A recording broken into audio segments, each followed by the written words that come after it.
Hey everybody, this is Tad here with 2218's Attitude for Gratitude. I want to welcome you all on another beautiful Friday night.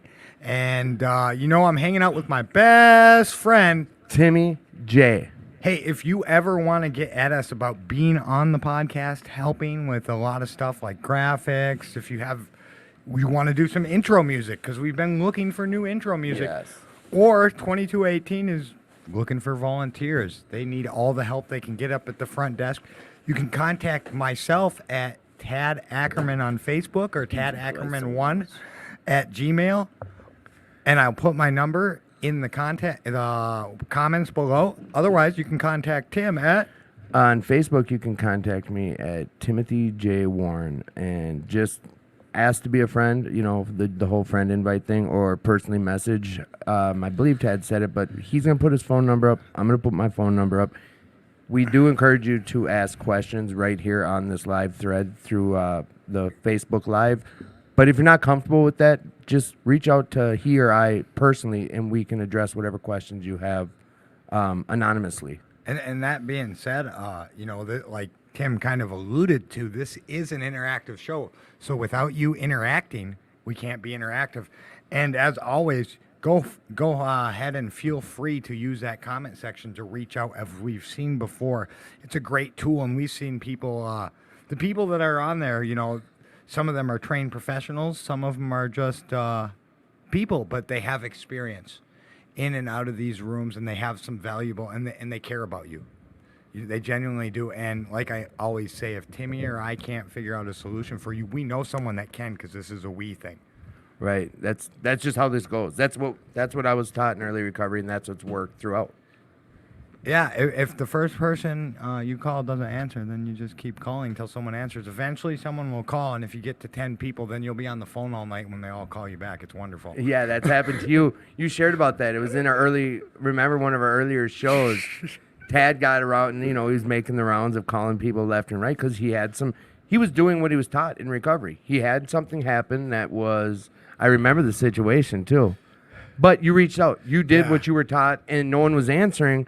And I think maybe you got someone on the phone, and at that time, like, you start getting all these callbacks, and that's just what happens. Like, and before you know it, the problem you had, it's gone. I was sick of talking about it. Yeah, and that's how it goes, though. Right, so go figure. Me sick of talking. That's weird. Anyone listening that I've tried to share this with, I do apologize. I'm getting tons of messages saying that the link is unavailable, so I have to figure it out on my end. So anyone listening, could you just please share this with anyone in your contact list who's in recovery? Tad said your something. mom, your brother, your friends, anyone who you think could be touched or needs help in recovery, just please share. Timmy?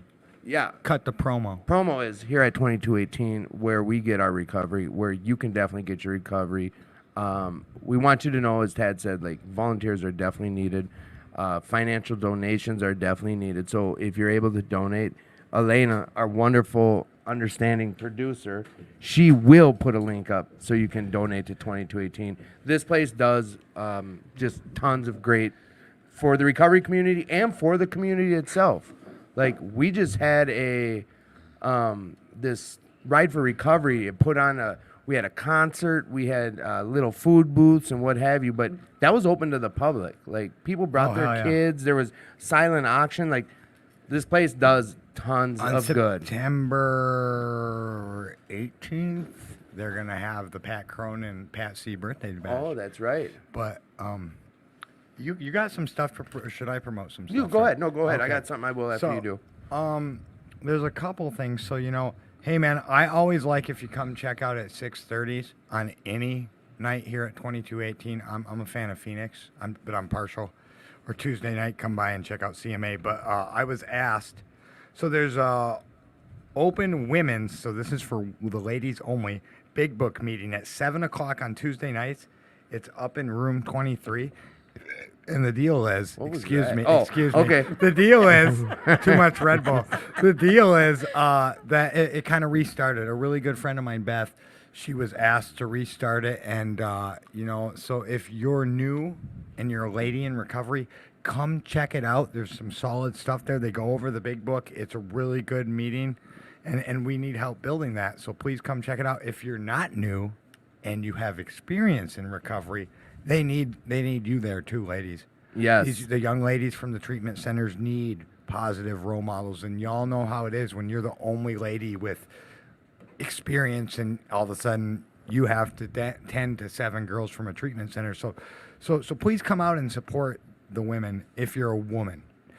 If you're a woman. So you know what? I'm gonna promote something that's very huge. Like, I'm gonna kind of give you guys a lead up about it too. When I was in my inpatient treatment, I knew nothing about recovery. I absolutely nothing. Like, I Googled how to get clean. Like, I had no direction because I didn't ask anyone for direction. I just, I did it kind of real low key, and I heard about a few different things while I was at my inpatient treatment about meetings to go to, and like, I knew my life was going to be recovery, so I wanted to partake in whatever there was for recovery. And people talked about a few meetings and a few events. The first one I want to talk about is Saturday Night Live. That's one of these anonymous meetings. It's open. It's an open meeting, so anyone and everyone who would like to check out a very good long, or not long, but a very historic meeting. It's been around forever. I was hearing about this from day one in recovery, and I went to it, and it's awesome. It's at the Basilica. It's Saturday nights. I believe they're back open.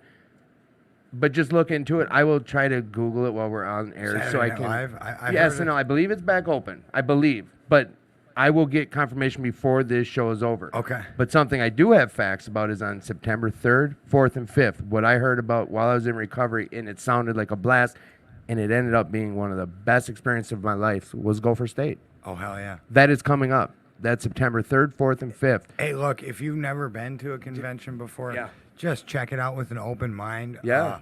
It's a lot of fun. There's free food.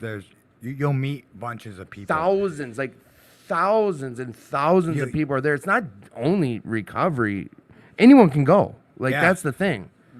Kid friendly. There's a pool there. There's, like he's saying, there's food. There's so It's many. at the Doubletree in Bloomington. Doubletree in Bloomington, 494 and a Highway 100-ish area. If you want to check out reservations, I would call like right now or tomorrow. If and you try- want a room. If you want a room. Otherwise, you can just go. And no one's turned away. No, I think it's like 25 bucks, but no You can addict do or alcoholic You is can do yeah. service work. Clean an ashtray or hand out pamphlets or greet people. Yeah, if you can't afford it, or reach out to me personally and I'll help you get in Greeting people at Gopher State. I did that one year.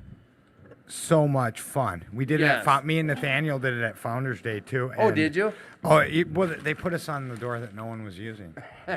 But nonetheless, it was super fun. But like I got my one of the first recoveries I greeted at Gopher State, and I Oh, that was had in to the be a main blast. door. Oh, I hugged about 3,000 people. It was, and I got a lot of numbers, and a few of them I still talk to today. So You know what? There's a great story. I'm not going to tell it because I'll wait till our sponsor and one of his our sponsee I was brother, thinking about that JP story. The JP too. Yeah, story yeah. is great about Gopher JP will State. be on, and I don't know And- if he's bringing anyone with. So I imagine it should be Rob again, unless Unless- it's up well, to him. I told him he could bring whoever. Okay. So if Rob makes the cut. before we get in the show, anything else? That. You that know what? work- Yes, there is one other thing that I would like to promote. Basically, we promote recovery stuff. This is a Zoom meeting, but it's back to basics. It's best way to explain it is it's another way of recovery. It's just that's what our goal is on this show is talk about different recoveries, this new way of living, a happiness, of freedom, joy.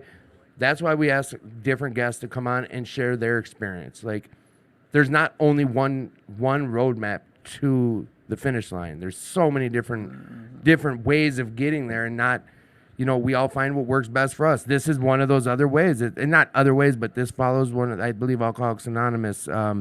It's the Zoom ID. I will. You know what? I'll post it on the threads, but it's called Back to Basics. It's the special guest is Wally P, the one who wrote the book, August 8th. It's a sponsorship meeting from 2:30 p.m. to 4 p.m. on Sunday, monthly. This happens every Sunday at 2:30 to 4:30 p.m. Check it out. It's awesome. And I will put the info up on the threads. So, like Dad was saying earlier, share this. I kind of dropped the ball on the way I shared it. I have to figure that out. I'm getting all these messages. I shared to about 200 people, and for some reason, this go around, I shared the wrong link. So, Tad, with that, I think we're about ready. All right, cool. Hey, let's chop it up. Let's welcome our guest this week. Miss Gracie, you want to say hi? Hi, how everyone doing? Hey, Miss Gracie. I'm here. Yes, you are. Thank you. Mandy, you want to say hi? Hi. That's So- why you guys introductions. Yeah. So hey, Okay, we're done. not quite. Yeah, that's a wrap. You wish you've been on here before. Miss As- Gracie's yeah. nervous. I've never seen her like Oh, this. she ain't nervous. I know. As a- Bye, Rob. We had a special appearance from Rob. He knows just how you came leave. in. Bye, And, bye. wow. Bye. I Yeah. hope you come back. We ride a little. Hey, Rob, what are you grateful for? Yeah, before you leave, Rob, what are you grateful for? Come talk in my mic. Yeah. And don't say for this piece of pizza you're not getting. I think he's grateful for. Well, I'll, Introduce For this yourself. piece of pizza that I'm about to get. that's good. You're not great. You're not grateful I'm for. Rob, I'm an addict. Don't you guys wait till the end to do that? But you're leaving. But Yeah. you're leaving. Yeah, but I'm still here in theory and in So what are you spirit, grateful you know. for, Rob? Yeah. Friday nights. Nice. That's Yeah. good. Oh, not your giant new Escalade with your ridiculously loud speaker that could kill someone. I am very grateful for that. Yes, he is. Yeah. So, hey, have a good night, Rob. What do you two want to talk about tonight? Oh, hi, I'm Gracie. I'm just going to talk about, how I got here, my hope, and what I can share to help others. Perfect. And, what my recovery and lies ahead and what I'm trying to do. For one, I want to, help a lot of people. That's my next move. I try to do something different. Besides, just, doing me. I want to help others. So you're I going to wanna kind of my share your recovery. story. Yeah. All right. Do it. How'd you get into these rooms? Yeah. How'd you find us? Tell us your story and have some pizza if you'd like. Okay. First of all, how I got in these rooms was I came from St. Louis, Missouri. And when I got here, I was still sick, broken, and didn't know what to do or nothing. But it took a couple of bumps before I got to where I need to be. And I got some help from a lot of people. But North Memorial, the one that wanted to save my life. North Memorial? Mm-hmm. The hospital? Yeah. Okay. And then they took me to Meadow Creek. And once I went to Meadow Creek, I found that I had another chance on my life again.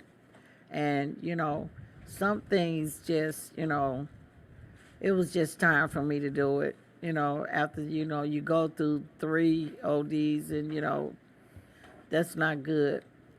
And, I had to wait till I get an osmos, 50-some years old to get a recovery, but I'm so grateful for where I'm at in my life.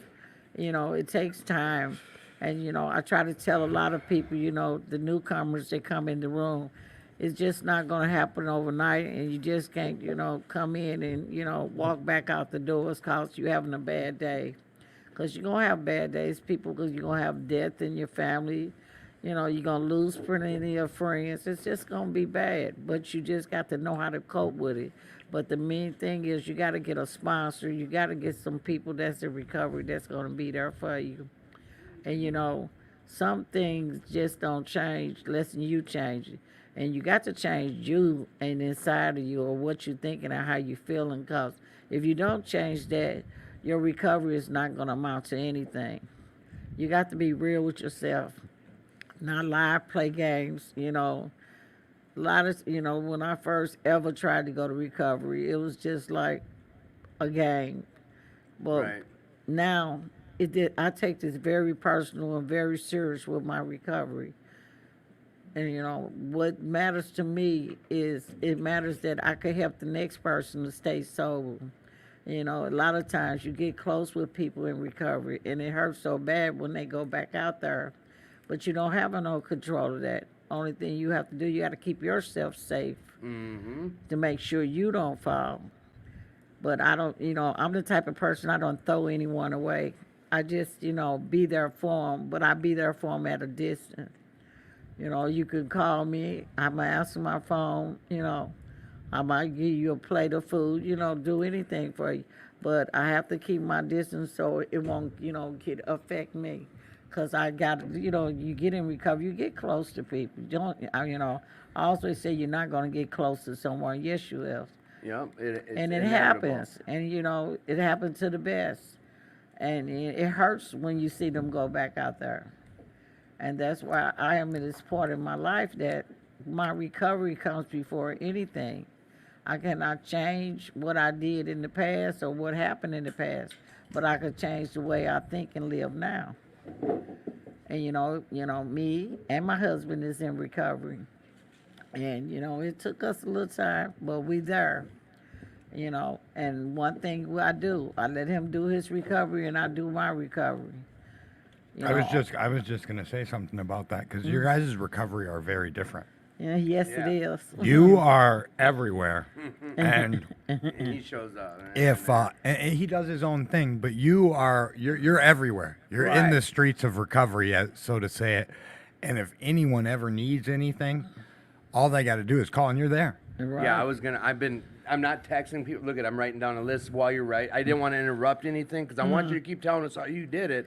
But I'm going to go back to a few things and just comment. Okay. Because like Tad's just saying about how if we need any, I was going to touch on the whole food thing. Because we all know Oh, Miss Great. man. Yep. Okay. So your husband's in recovery too. And you Yes. guys, all right, keep going. Yeah, Sorry. he's in recovery, but I made this thing. I used to try to say, okay, you going to a meeting, you going to a meeting. I don't worry about that no more. I let him do him. It's his recovery is his recovery, and my recovery is my recovery. Only thing I actually require of him is stay clean and don't lie to me. Because, In that order. in that order. We love each other. We gonna always be there for each other. But that thing would break my heart if he was to go back out there and use. And then I know what I'm gonna have to do. That means I'm gonna have to leave, cause I'm not gonna stay around for the aftermath. Cause if you stay there, that's what's gonna happen. I'm gonna be broken all over again. I don't want to be broken anymore. I'm so happy of where I'm at in my life today. It's just amazing. And the stuff I done accomplished, new apartment, new furniture and stuff. I got jobs. couch. I got jobs, I take care of people, it's just all about being happy. My family, my daughters, them in St. Louis, they're happy with me. They, love my progress of me doing this. The first year, they was kind of skeptical. They didn't think I was going to pull through this. But after they see me hit that 3-year mark, they was like, yeah, she ready. But I could understand all the stuff I took them through. So, it's like they had, we want them to be just, oh yeah, you doing it. No, I didn't want them to do that. I want them to see me do it. Right. Yeah. And once they see me do it, then if you want to pat me on the back, you can. But I'm not looking for no pat on the back. That's huge. I'm looking for something that, showed my babies and them that all the time that I miss with them, I can't bring that back. But what I can do, I can take a turn, make a change, and do something different. And I do have 5 grandkids and 3 great-grands, and I love them to death. Sorry. But my life is so complete now. I have so many amazing friends in my life. Sunday is the meetup house where we go eat dinner. Last Sunday, I fell asleep on them, and they was finna have a ride at my house. So I cannot do that this Sunday. You fell asleep on your guests? Yes, and when I woke up, it was like all phone calls. Ashley finna beat the door down. She finna go down there and run past the door. On Sunday and not tell them. Right. No, they'd freak out. They were They was. Well, It in was the short- everybody. Tina was sitting on the front. I was like, oh my God. But I was overwhelmed about that because I loved it. Because they let me know, they show me that they care about me. Mm-hmm. And I know that if anything was to happen, they know that, if I don't answer the phone, something's wrong. And, something ain't right. So that was the good looking out. And and I'm getting up in age, so they need to do a check in with me. A non-cop welfare check. But Oh man. all the time, and I love Will Work for Recovery. That's Will my home Work? group. That's my home group. I love them to death. It's so amazing. I know. I wouldn't trade you for the world. I'm the what? Oh, excuse me. I I feed would the trade them guests for the in the middle world. of us like having a show, which is not that, but it's supposed to relax you. I got a method to my madness on tombstone on them. Well, I told them Tim gets frozen pizzas, and they were like, "Oh, that sounds I nice." like frozen pizzas. When I'm flipping the bill, I do. But all right, you know what, Ms. Gracie, thank you for sharing that. Right, And right. You got Tombstone. I would have got Roma. They didn't have Thank Rome. you for having me No, here. yeah, but there's a few things though, like you talked about that I do want to kind of go back and kind of highlight. Okay. And like, the first thing was like when you're talking about being real with yourself. Like, what I want to first say again, thank you for sharing that. But like, Miss Gracie has become, in what 3 years did you just get the 3-year chip? Yeah. You and yeah. Mr. Kenny. Yes. You sort of celebrated clean time, but like in this 3 years time, she's become like this pillar of the recovery community. Like everyone calls her Miss Gracie. Like She's I know, like everyone's mom or Yeah, something, and like or the grandma like, or both. eh, Like I don't know. yeah, it definitely like you need food, go to Miss Gracie, but it's like if you're with, she talked about it. She's cooking. Like we did that over at Rob's house for a while. We did that a day. breakfast. Oh, Yeah, yeah, I and it's remember just she's that, yeah. become like this staple in the recovery community in a short time, which speaks volumes. And Because yes, she's genuine and she cares very. about people. She and keeps you it as can- real as you can be. Yeah, I've had a couple of real talks with her where she's had to call me on my shit a couple times. But we need that. Like Yeah. that's what made me keep growing. That's what helps me to grow in recovery. Oh yeah. So like you were talking about, basically keeping it real, but I wanted you to kind of go further in depth, like what that when it comes, and this is gonna be for both of you, you and Mandy, and probably you too, Tad. Like when we talk about being real, like we come into recovery, we're such hustlers and like connivers, and we had to do all these things for our addiction or To for this survive, use- just to survive. right? Just to survive. So like, I'm gonna throw it to you real quick, Manny, because we haven't gotten to any topics here, and you haven't shared anything. But like, when it comes to being genuine or being who you are, what is that like? What's that look like for you versus what it was like before getting into recovery? I think that before, I was always a person. I always tried to be good. That was my go-to. Like the people pleaser person. That was always me. And there was a lot of that in my addiction.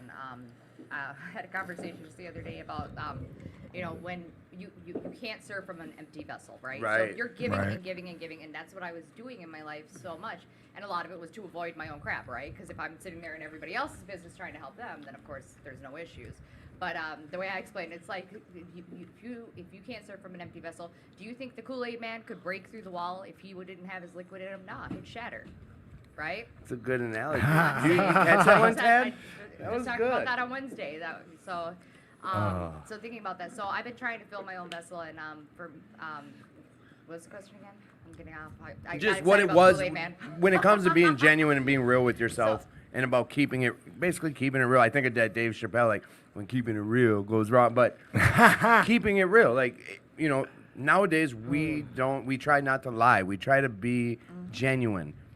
Before recovery, it wasn't like that for everyone, and I guess the question is like, what's that look like for you? So that's where I was the people pleaser, which you end up being a doormat because when I got in, so when I was an alcoholic, and I hadn't found other fun substances, well, you're not going to call them fun because that's definitely At the not case. time, sure. You'd think so, yeah, that's what I kept telling myself anyway.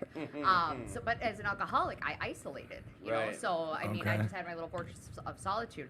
Then when I got into other substances where it's more social and you don't sleep much, right? At that point, some of the people that I was around in those situations, like you were saying, the hustlers, the connivers, I'm that person that I had a pretty decent upbringing as a kid. So I was blessed enough to have people around me that I could trust all the time. Well, so I just thought that way, that people were like that in general. Well, I didn't quite find those kind of people. I found something else. And Right. it's hard not to feel, even though I may have been victimized in circumstances, for me, being real is owning my piece of what happened through my addiction. And even though I was victimized, that doesn't make me a victim. So being real right now and trying to find ways to own my piece in all of that, and in a way make sense of my nonsense. Figure out who I am right now. People ask me, how are you doing? And if I'm not feeling it in that day, or I just don't know, I'll be like, well, I've been better, I've been worse, but I'm here. So for me, Absolutely. that's where I'm at. And if I when I have crucial conversations now, I try to be mindful. I try to show up as the person that I would want to be talking to me. You know, the treating others as you want to be treated. It's just as simple as that. So and So I have a question about that. Are you always able to do that? no, and when I get real, Because you're human?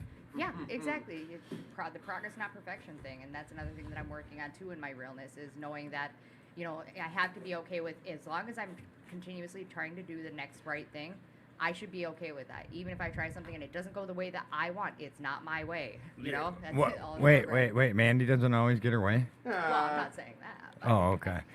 But I like what you said about, you know, just because I was victimized doesn't mean I'm the victim. Right. You know, that's I like pretty that. powerful. You don't have to be a victim. We're survivors. Like, if you don't mind, Tad, I'm gonna kind of turn you into a guest for a second and ask you Oh, that fuck. same question. Like, cause I'm curious about that. Is who you were prior, and we've, you know, as being the host, we've shared a lot, but you know what it was like then versus now. Sometimes we need others to help man. remind us about I- being I fe- real or genuine. I feel like I've been 10 different people from when I got clean, like, you know? right. And when we talk about being real, like, and that's a lot of people describe me now as honest, and I try to be all the time. And, you know, I do the best of my ability, is what I'll say. But, like, I'm not going to be anyone else. My friends that know me, I'm going to be Tad. And for the most part, that's who I am. The good, the bad, the Tad, for lack of a better words, and being punny. But nonetheless, like, I try and show up my best all the time, but I'm human. And I fuck up. There's times we all know that I can run myself ragged sometimes. And I do a lot. And there's times where I burn the candle at 12 ends, and then I'm not able to show up. And you know where it comes out? It comes out at my friends, usually. It comes out at the people I'm closest to. That's usually where it happens. I'm not taking it out up in the boardroom. I'm not taking it out on guests. I'm trying not to take it out on the guys in the house. And I'm definitely not doing it at work. So it comes out on my friends, you know. And luckily I have good friends where they can call me on my shit or be like, dude, what the hell is going on? And then we can be real about it. And I like, we can say, like, I don't know, I like to, I'd much rather not deal with it if I'm stressed out right away. I want my 5 minutes, and if I'm not given my 5 minutes, I'll be a little dramatic about it. It can make things worse. It can make me Definitely. Yeah, like, because I'll walk away from a situation, and I'll go smoke, or I'll go say the Serenity Prayer, or sing a song, or whatever, and I'll be able to. I might not be better, but I'll be able to deal with said situation. Then, like, I need to take a step back. That's the same reason, because, like, in emotions, for me, like, I'm not myself in emotions. I'm not, because I'm very passionate about things, and if I'm emotionally drained from dealing with stuff like all week, something dumb can set me off that normally we like.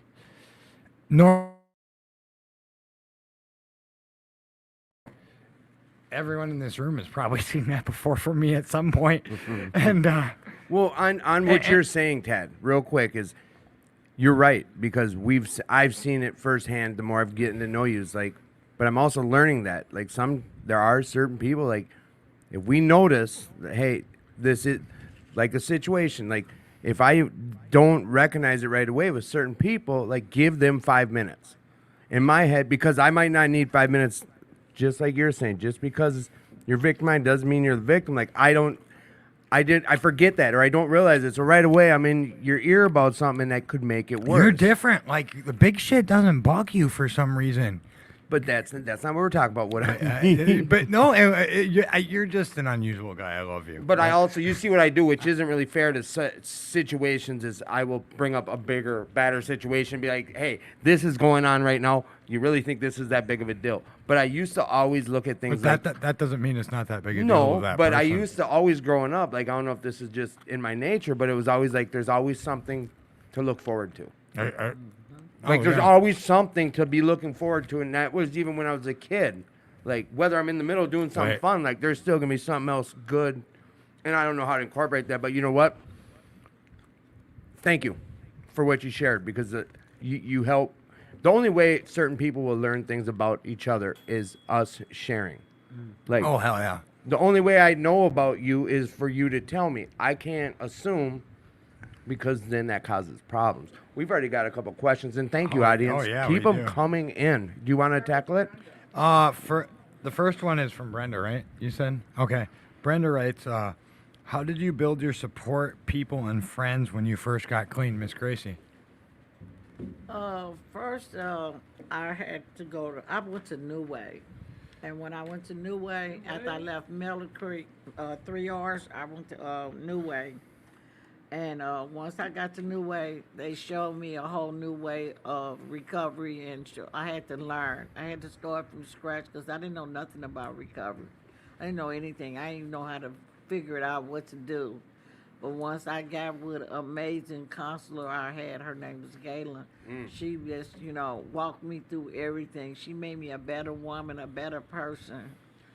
I stayed at New Way for 10 months, and it was beautiful.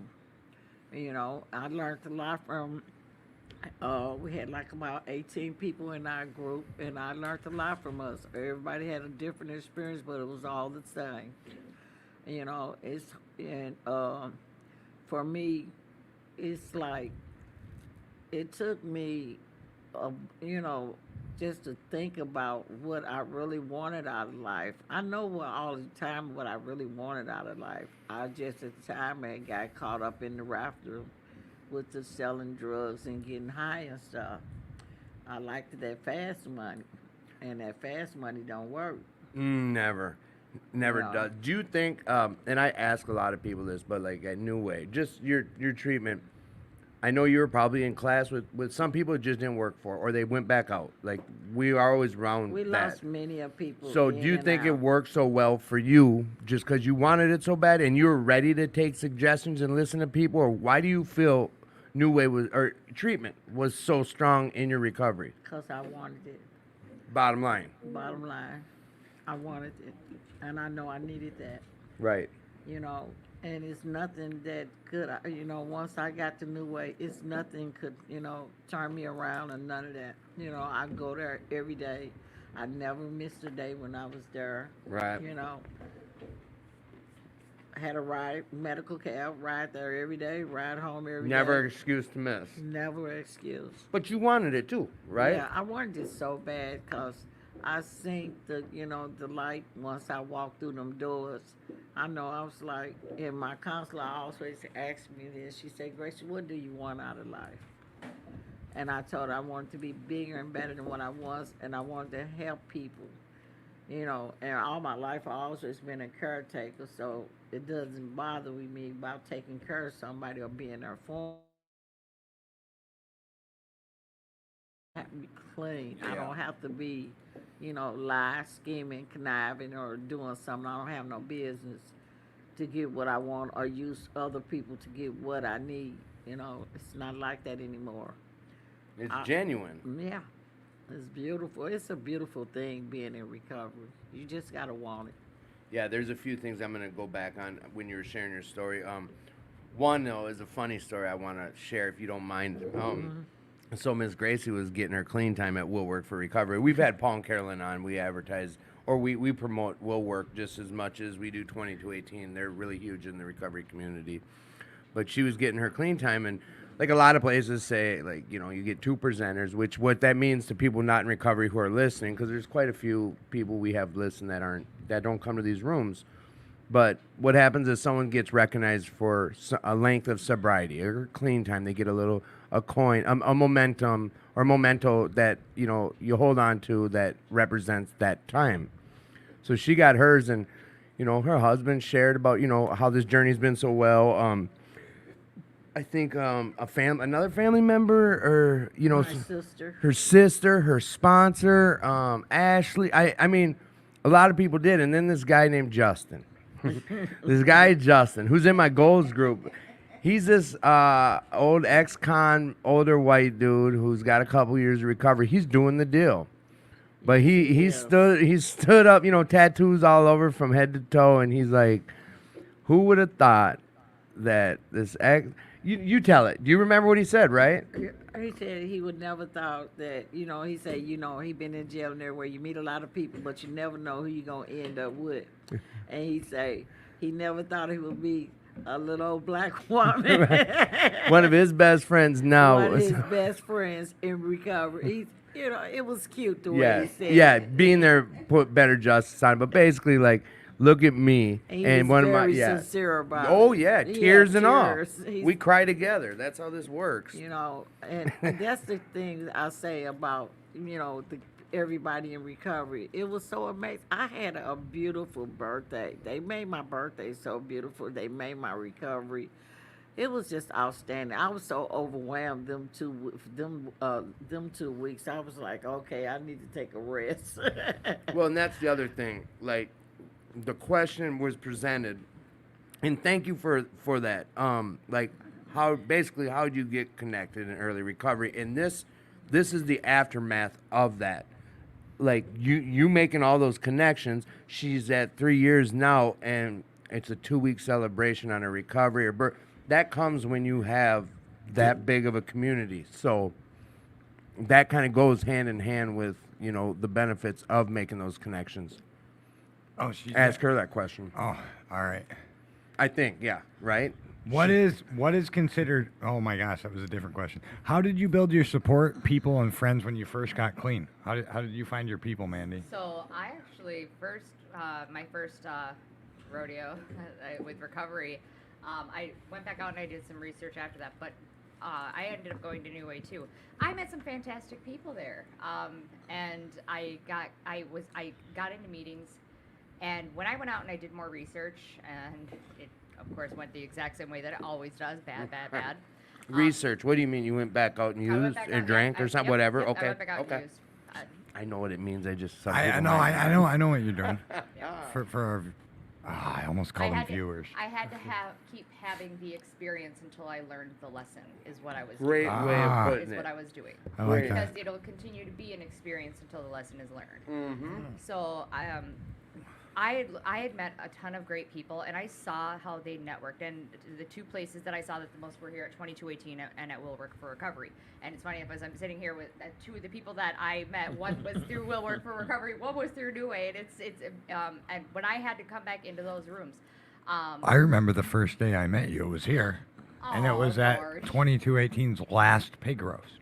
Oh my gosh, that And was so much fun. I was serving food, and I complimented your hair, and you said, "Hi, I'm Mandy," and I just told him to make me look like a unicorn. I and, did. I was my that's- unicorn hair. I missed my unicorn hair. and that's how I met Mandy. Did she look like a unicorn?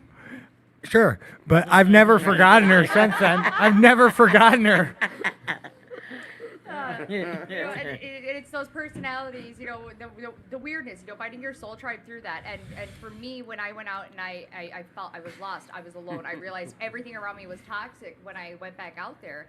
And I came back and I went back into the rooms. I put myself in a completely different treatment because obviously it didn't work the first time, right? So went through a different program. Me personally, I went through Minnesota Adult and Teen Challenge. Okay. And I did that. My sober date is 1/1 of this year. Nice. Yeah, right. Easy one for me to Congrats. remember. I need all the help I can get. So, Hell yeah. but when I came back into the rooms, I straight up told on myself. Like all the people that I knew that were strong, I walked right up to two strong women, and I'm like, I need to tell myself, I need support, I need a sponsor. And one of them, I'm sitting here today with, and I'm so fortunate. Miss Gracie has been amazing, and she has helped me to find ways to be able to just exist. I guess that's a great way to put it. When you first get back into recovery, and That's a I good tore way, away. yeah. I realizing that it wasn't just all it wasn't everything around me was toxic. I was toxic too. And, Right. And Miss Gracie, just like you said, she's out there. She's all around. I have my standing date night with my sponsor that we go out. We have a great time. We make sure that we're around people that are like-minded. And it's, Hell yeah. it's hard sometimes in recovery for me, with me having just over 7 months, because I feel like I still have so much to learn, right, as I'm working my steps. And I see some of the newcomers come in, and I want so badly to do what I can to help. And sometimes with how much I'm struggling, all I can do is just walk up to some of these people and give them a hug, Right. Hey, And that's enough. Human Sometimes. contact sometimes I is. actually at Willwork, I had a guy walk up to me. He's like, "You're the lady that likes to give hugs," and I'm like, "You know what? Yes, I am. Get on in here." And it was fantastic. I mean, it's finding new ways to connect to people. Even just that holding somebody's hand, man. It's just weird. Some of the little things that can make your day. Hell yeah. I was gonna ask Elena, but she doesn't have her mic now. Oh, I'm sorry. I put out. It'll still hear you. I just want to know how when you first got in the room, how did you find your people and build your support network? Introduce yourself. Oh, hi everybody. When I first got in the rooms, how did I build my support network? Yes. So when I first got back in the rooms, it was a little different. When I first got back in the rooms, I did things completely wrong. Looking back on it now. I did things completely wrong. I had to have everyone around me at all times because I needed to be friends with everyone because I needed babysitters 24 hours a day. Because if I didn't have babysitters 24 hours a day, I was going to go out and I was going to do something stupid. And as time Not went on, limited to using or what? yeah, I was It gonna just go out and I was going to get drunk. okay. And as time went on in recovery and I started to find my way through recovery and I started to find my way into meetings more and finding myself, I slowly started to gravitate away from people and more away from people and more away from people. And now I get the phone calls of, how come you're not around anymore? How come you're not around anymore? Well, it's because I'm comfortable with myself now. I don't have to be around people anymore. Oh. I'm still clean. I'm still doing my recovery. I'm still doing what I need to do. I can still go to meetings and I can still show up at certain fellowships. You're still around. You just don't need to be engulfed in I it don't need to be- 24/7. Exactly. I am now comfortable. I've found a way. So there's a certain point, I think that I did it an unhealthy way. I think that I should have did it a different way, and I probably could have did that if I was smarter when I first came in. But we all do things differently when we come into the program. And that's something that we have to learn, because when we come in here, we're learning. And the best thing about this program is that we are learning every single day. And if we stop learning, we have a problem. Yeah. Yes. What- Yeah. And I agree with that. Oh, by the way, just so we know, live on air, I'll just tell everyone, instead of, doing it respectfully at a production meeting, just the three of us, it has been suggested by multiple people that Elena speak more because we need a feminine voice on here all the time. All the time. So your fans want you, Elena. Your fan. Not just that one. Not the one blowing your hair back Yeah. looking like Farrah Fawcett, but I got a fan blowing on me right now. Yeah. My hair blow like crazy. So- Wait till I chop it off this week. So you Slow guys roll. will be hearing more from Elena because yay. Yay. Yes. Tim, what about you? so How'd you find your people? this goes hand in hand with the same story I tell about my recovery is nothing was going to get in the way of this thing called recovery for me. That's the way I feel. And it's still that way. Like I sometimes get in my head thinking I got this, so I let things go to the wayside, but that's a fleeting moment. Like that's a short thought in my head because I do truly know I don't got shit. Like I'm still learning on a daily. What I did in early recovery was not close myself off. I knew. Here's the thing. Like for me personally, we kind of shared about it, and I asked the question earlier. Like prior to recovery, I was a liar. Best way to put it is I was just a liar. My whole life, everything I did, everyone I talked to, everything that came out of my mouth was a lie, unless I was talking to the dope man. Makes sense how about brutally what I fucking wanted. honest you are now. It makes sense. But on that dope man thing, I'd lie about having all the bread, but always about what I wanted. We know. how that So, goes like, anyway. my whole life was a lie. I got into recovery, like, it was this thing where I knew within 3 days of my head being clear for the first time in years, like, I can even put on a show. Like, I can be now who I want to be. I might not know how to be that person, but I can be whoever I want. None of these people know me. Like I say, kind of even putting on a show, but not really, because I'm discovering who I am. Like, I still today am discovering parts about me I never knew because I just put it in a cloud for so long, I forgot who I became. So, like, I just didn't close myself off.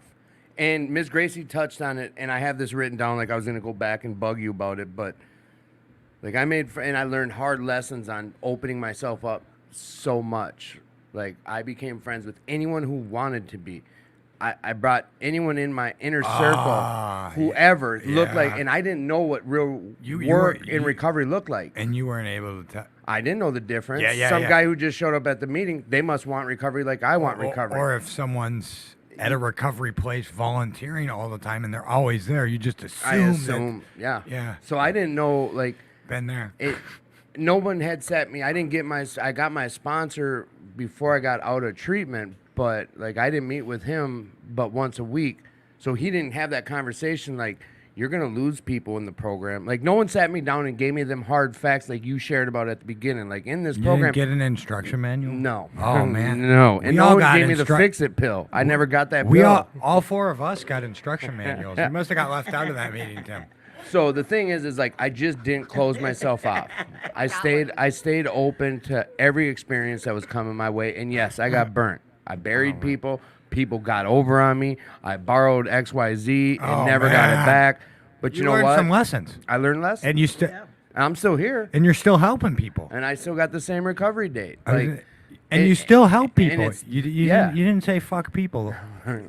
Well, you might have at But some you know point, what? but you No, still there help never. people. That's the thing. There You're wasn't one of the a most point. helpful people I know. So There wasn't a point where I was ready to 86 everyone. Like, there still hasn't been that point. If I let my head take charge, maybe. But it just doesn't happen. I'm a lot like what Miss Gracie's story was. Like, we're kind of, I don't like saying it, like, we're older. Yeah. I said we, not like you. I said we're older, like, we got into recovery later in life. You're right. Like, I didn't hear you share about, all growing up I was in recovery. Like, I wasn't in recovery until I got into recovery. That's right. Hell yeah. So it's like we're older and like nothing's getting in the way. Like I heard that out of your story too. Older, aren't you? Only like 25, Tim. 29. But so yeah, that's how it was. I just didn't close myself off to anything, and I learned a lot along the way. Oh yeah. So who's next up for Well, that? I- That's Oh, wait, it looks like Tad. there's another. Tad, how was it for you? And wait, what were you gonna say, Mandy? I was gonna say I like the way that just letting anybody in, and you learned hard lessons from that, right? Yes. I've talked about that because I was that person too. Naive is a word that I've heard many times when people have been like, "Oh, Mandy," it's like, "Oh, okay, well, that's me." So I have been super, super cautious because through my addiction, the relationships that I built, I call it trauma bonding. Because like instantly, all of a sudden, it's like, okay, we're gonna share our entire lives. We're best friends now. We're gonna hang out, and it's like you're attached at the hip. Oh my gosh, that's how it all happens. So trying to tear that away and not be in that situation anymore when I'm meeting people, I think of like when you're looking at a tree and you think of the rings in a tree, right? Yep. And your relationships. I have a lot of people that are now on the peripheral. It's like, okay, we're cool. I'll still give them hugs, whatever. But it's like you don't get to get any deeper than that. And people seem it's not something that's set in stone with where anybody is in my life at any given moment too. And I'm trying to let them into each individual inner ring on a slower level and have it happen organically how I know people. And I'm not forcing relationships. I'm not forcing friendships. Hell I'm yeah. not forcing anything like that. The only thing that these days, I read this in a meme. The only thing I'm trying to force these days is my jeans over my hips. You know what I'm saying? My skinny Nice. jeans. Huh. That's the only thing I'm Nice. forcing these days. So, and people jump back to the peripheral all the time. I feel well, and that's kind of how it is in recovery. But I feel like I remember the day that we like became more than just meeting friends. Because I used to hang out with Miss Gracie and Mandy on their sponsy date night. I used to be the third wheel all the time. But like I remember the day I feel like I became. I don't know what we were doing, and I was just. I don't know if we were. I don't know what we were doing, but we were doing Still something. too much. And no, yeah, and Mandy was telling me stuff, and all of a sudden she just and told me like 70 stories in 10 minutes, and I was like, oh, I guess I'm in now. I guess we're friends. You're part of it. Oh, it overwhelmed me for it, but I just let her do her thing because I'm gonna say I can be overwhelming. Apparently, some people say. Well, thank you for that. But also with that, Cat. I didn't get out of it. No. How was it for you in early recovery? I know you've had some This different time? experiences. Yes, this most recent. So I'm gonna lead up with and your last. This is your last. I've my first stint in recovery was when I was 19. So like I've been struggling and in and out of these rooms since I was 19, 20. So and I've been everywhere from Ferguson. You know what? And I have a big personality sometimes. So I make a lot of friends or know a lot of people just because I'm outgoing. And so I had people that knew me. I had people that talked to me while I was getting in. So I had those people. I had those support. But like so I went to treatment, New Way also, inpatient, and I didn't really I had a best friend in there, and in the same week I lost a friend, not in recovery, to cancer, and he didn't tell me, childhood friend. And I know why he didn't tell me. His sister explained it to me too. It's like, Dad, because you would use this as an excuse to go get high. You would, and he wasn't wrong. And then a guy that was in my group died. yeah. 2 days later, and then that sucked because I was I don't know. He called me and we talked, and then he overdosed and died a couple hours later. So but I was on the phone with him. I did the right things, and I took it personal.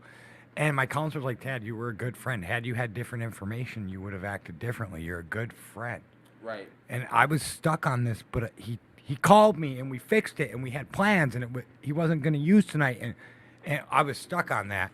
And then a couple days later, my buddy, he was my sober running mate.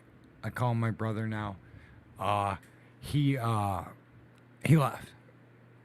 And I called people. That was the night I called people to go out. And someone, I don't know what, I ended up talking to someone. But so after that, I was pretty closed off because also in this building, people said things about me, and it was my excuse for going back out. Right. But I came back here and was met with open arms by a lot of people.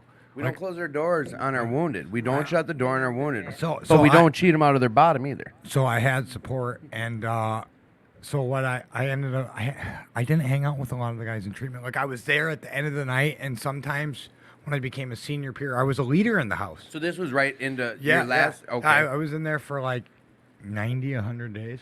But so I was a leader in the house, and the house had some shit, and I was like, we're gonna change the culture because I became a senior peer, and so I was there just as a leader, but I was up here all the time. And other than that, so I had a job with a guy with 35 years during treatment when I wasn't supposed to have a job in inpatient treatment, but I told my counselor that, and he's like, what? I told the director, and she was like, well, keep it a secret. And I was like, I just have to do this. Otherwise, I'm never going to get back to work, or I'm going to leave. Right. And that's how it is. If situations become different, then, and they're like, if you're going to keep doing the service work and do what you're doing here and you can handle it, yes. But if I see a slip in you, then we're going to pull, Right. and keep it quiet. So, and that being said, I hung out with people with 30, 20 years. I surrounded myself with people for a while. With time. Yeah, and did a lot of service work by myself in this building. I got a key, and I wasn't around. Once in a while, guys would come with me, and I'd take a day. And I started dating the first girl I met in treatment, and so once a week we would hang out and do something. So I had stuff, and it made me feel very isolated because I watched all my friends in recovery doing all the fun stuff, and I was So, So, being like- in that relationship had you feeling isolated? no be doing all the service work and not going okay. Okay. everyone would go out in fellowship, and I'd be here scrubbing the floors. This was before we had a janitor, and but I needed to do this stuff. So there was a part of me, and I'm getting to and I jumped from fellowship, and I was here, and I just didn't find my people yet. And everywhere I went, And it was because I had to deal with stuff before I could even be open. Because I Right. wasn't being open. I could be in a room with 100 people, and like I didn't feel. I You wasn't. felt all alone. Yeah, because I wasn't okay with certain stuff, and I did a lot of trauma stuff. And then around the time that I started coming into my own, and I did a lot of trauma therapy for a year, and I was getting done with treatment, COVID hit, and I was up here a lot. And a friend of ours started an everyday meeting, and he asked me, and we started Phoenix, which you came on to very shortly afterwards, and a lot of us started, so no one person can take credit or be given credit for that, and Well, and that's not why we do that type of shit. no You know no, that. but so in that, and I had banned myself from NA for some dumb stuff, but helping start Phoenix opened a relationship with my sister and Narcotics Anonymous, which is my fellowship because I'm a drug addict. I don't knock any other fellowship. I like all of the fellowships. I don't give a crap what meeting you go to. Go to a meeting and get healthy. I'll go to any Whatever meeting. works for you. Yeah. Tim will attest to that. Tim and I. But so like then I come and I all of a sudden that's around when everyone in this room, except for Elena. Elena and I were friends before that. So, but that was around when everyone in this room and a lot of my friends, they started being my people. And all of a sudden I felt accepted and I was like, this is where I belong. And it just so happened to be when so I associate NA with that. Even if like Miss Gracie, it was at Will Work on Wednesday, on a certain night. And then I met you and this started. And like, so all of a sudden for the first time I felt included. And I shared with that a lot with Rob and Samantha. Right. And it's like, I never was with these people. I was just doing my For a stuff. second there, I was like, "You're taking a real long, I- roundabout way to answer this question." But no, it all came back full circle. Yeah, What the so you question might was. not find your people right away. No, I wouldn't have that's- been ready for it. That's exactly. And yeah. but and like just like someone told me, like I said something about I've never felt more supported, and they were like, not this week anyways. They were like, you've been supported. You're so focused on the negative, That's- and it's because you're solving problems. So all that you're seeing are the problems and the negative in your face. You're not able to take a step back. When you took a step back and looked at everything, and you're like, wow, we're all solving problems, and everyone's supporting you. You can see it because the support's been there the whole time. Well, and that's why you make these connections. Someone needed to point that out to you. Otherwise, you do get caught just looking at the shit sometimes. Should we answer one of Bridges' questions before Yeah. we gotta Yeah. take a break for this little segment, but Yep. okay. We'll answer one of Bridges' questions. Oh, and then we'll tonight's get new segment. the second Installment. of the new segment is gonna be a fun Tidbits one. with Timmy. Yeah, it's Yeah, coming it's up. gonna be fun. Okay. What- What is considered service? Is that the same as carrying the message? Who wants it? I'll take it. Okay, Mandy's got it. Service? It comes down to walking your talk. I mean, for me, service work, when I realized that I previously, I just like Miss Gracie said, I want to be there to help people. In my darkest times, that somebody asked me that question, and that was the only response I could give when they said, "What do you want in your life?" And that's to help people. I realized that the help that I was giving was more enabling, and it was actually harmful versus helpful. So I've taken a huge step back from being that little know-it-all running around thinking like, I can help you, I can help you, I can help you. It's like, no, because people need to help themselves at the end of Right. the day, right? So it's Hell offering yeah. the right help. So realizing that I needed to step back on that, I also, took the cotton out of my ears and put it in my mouth too, quieted down a little bit. Sometimes the only service work that I can do is having someone that might want to be a third wheel going to sober bowling one night, Right. needing a ride, and saying I can do that, or I need to get to a meeting. Tonight I just jumped in. They needed somebody to run the meeting up at Will Work. They needed somebody also to be on a podcast last minute. Absolutely. Hey, I can't. Sometimes showing I up to a canceled my mean. camping trip to come up here for you I guys. heard that, and thank you. We'll know be what, though, touching on that. later. Apparently, I owe her a real favor, not You one do. of those imaginary favors. No, not one of these imaginary. A lot of people don't realize it, but just being at a meeting, you are providing a service to other fellow Yeah. alcoholics and addicts that you can never understand the weight of. You might make that one person who's been on the edge about going back out drinking or drugging, like they see you and they're like, I'm comfortable. Like you might be that one little pebble of weight that sent that person not back to the liquor store, not back to the dope man's house, not to shove a needle back in their arm, because you made them feel comfortable just with them two little things you shared about. Like That's me kind of bugging in on your question. Yeah, But thanks for like that, it by could the be way. that easy. Is that your answer then? in a long and short way? Yeah. Like service to me is that. Like it could be as easy as just showing up, just being present at a meeting, any type of meeting, any anonymous meeting. And showing up as me in meetings Yes, too. yeah, no Like, bullshit. I love to say that I bring the awkward to things because I'm still working my steps. I'm like I'm 7 months in and I'm proud of where I'm at. But Hell yeah. I mean, so I'm gonna sit there. I'm gonna stumble. I'm gonna trip over myself, you know, and I'm not gonna do things perfectly by any means. But I own that now. I'm like, okay, so that's right. me. As I'm learning who I am, I'm open to sharing that with other people and saying, you know, here I am. I'm still broken, but I like the phrase broken because my favorite Hemingway quote is, "We're all a little broken, and that's how the light gets in." I think it was what broke Ah. me that helped me find a way. I realized I'm not a puzzle to be put together necessarily. You know, it's just finding the real me that's inside of all the pieces. Is all that it Okay, is. I you can know? dig that. And showing up that way, saying, you know, I'm still trying to figure that out. There's a ton of other people that are going through the exact same thing. It's okay. Yes. Keep it weird, Right. man. Don't be a stranger, just be strange. It's okay. Nice. Oh, you got that covered. Hey, all right. I'm saying, bring the weird, man. That's my soul tribe. Oh, yeah. Well, Miss Gracie, what does service work to you? Is that basically the question? Yeah. What yeah. does service What- work and mean Is to it you? the same as carrying the message?